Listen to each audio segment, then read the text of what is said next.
The Idiots of Upland, Part 2, baby. Multi-accounting. So what is multi-accounting? It's when one user makes a second account to abuse the Upland platform, more or less. I mean, why do you have a second account in the first place? I mean, you must be trying to take advantage of the system in some way. So let's just talk quickly about the ramifications for the Upland platform when you multi-account. Not only does this basically steal from every other user because you're gaining an unfair advantage, but you're also stealing from the Upland team themselves. The whole FSA system is meant to be for new players to slowly grind their way up and up and up. But if you're taking advantage of this with a second account, well, one, you're not going to be able to transfer the assets to yourself without Upland knowing. And two, that's less properties for these new players to mint. That's less money for Upland to be taking in. They make their money on UpX sales, and if you're well familiar with the system, you know that you can grind your way pretty easily for free. So yeah, you're stealing from the Upland team themselves. There's just less FSA properties for new players too.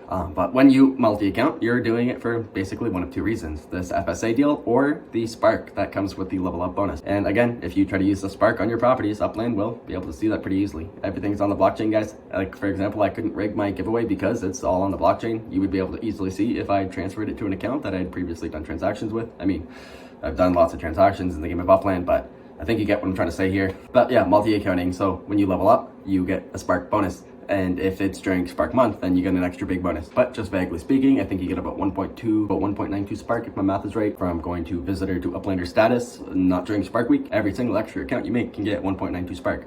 And Upland's a bit of a flawed system because you just trade a few properties that are worth up to a 10 million UpX net worth, and the account can get executive status, no problem. And you can trade those properties away, the executive status stays. Now, the people who have done this in the past, who have leveled up to executive, maybe wrongfully so, what happened was Upland was running a competition that basically encouraged collection swapping.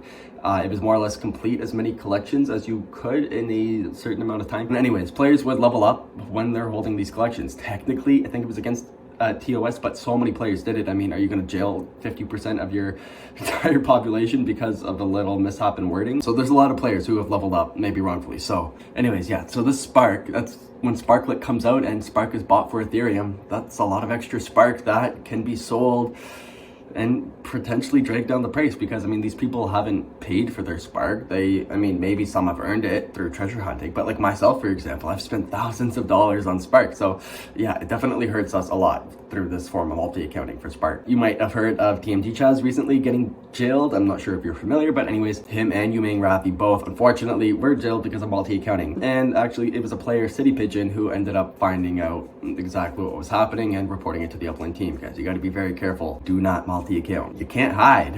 Yeah, anyways, those are the Idiots of Upland for today. Multi-accounters. I hope you enjoyed this video, and don't multi-account.